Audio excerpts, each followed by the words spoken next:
Assalamualaikum warahmatullahi wabarakatuh. Nama saya Delina Romadilla Mariami dengan NIM 1910550. Saya dari IP 2019 kelas B. Di sini saya akan menjelaskan tentang Islam Nusantara. Nah, di mana Islam Nusantara itu adalah istilah baru.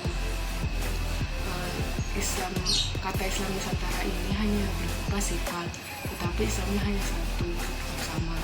Nah, kata Nusantara berarti ciri khas tersendiri dalam Islam itu tumbuh dan ada. Nah, Islam Nusantara ada karena dua versi. Yang pertama Islam di Nusantara itu sendiri, lalu yang kedua ada corak Islam Nusantara. Awal mula Islam masuk itu ke Nusantara ada 4 teori. Yang pertama itu teori Gujarat, di mana pada teori ini menyatakan bahwa Islam asalnya berasal dari kaum Muslim Gujarat yang ada di India. Islam ini kisaran masuk pada abad ke-13.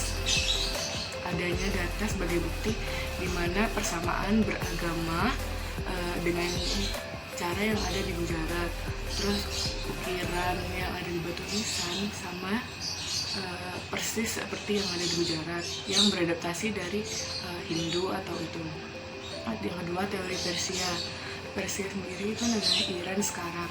Teori ini mengacu Islam masuk pada abad ke-13an dengan munculnya dari pedagang Muslim Persia. Adanya kesamaan pada budaya yang pada bulan Muharram biasanya kita akan membuat jenang, lalu pada 10 Muharram ini masyarakat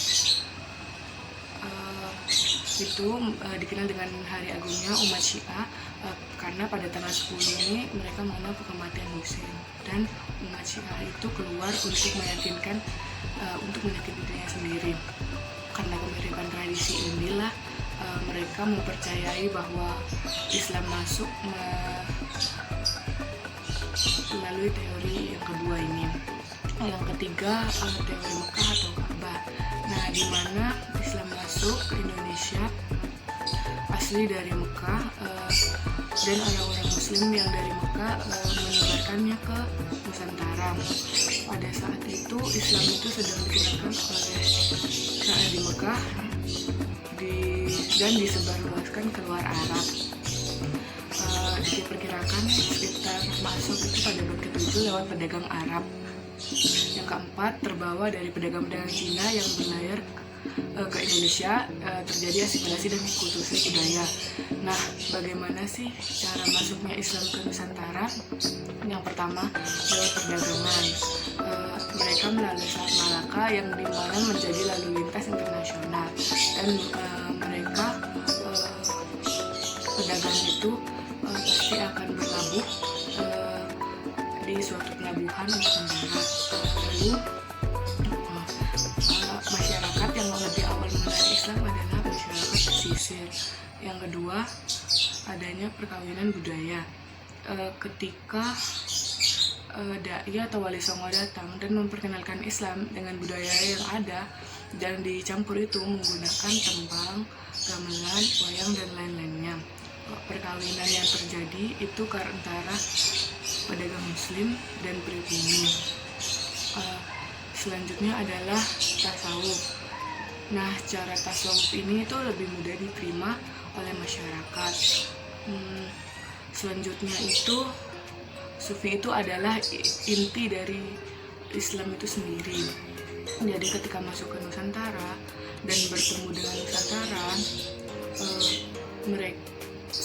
para sufi menggunakan pendekatan akhlakul karimah yang dengan cara memberikan contoh keteladanan yang mereka berikan.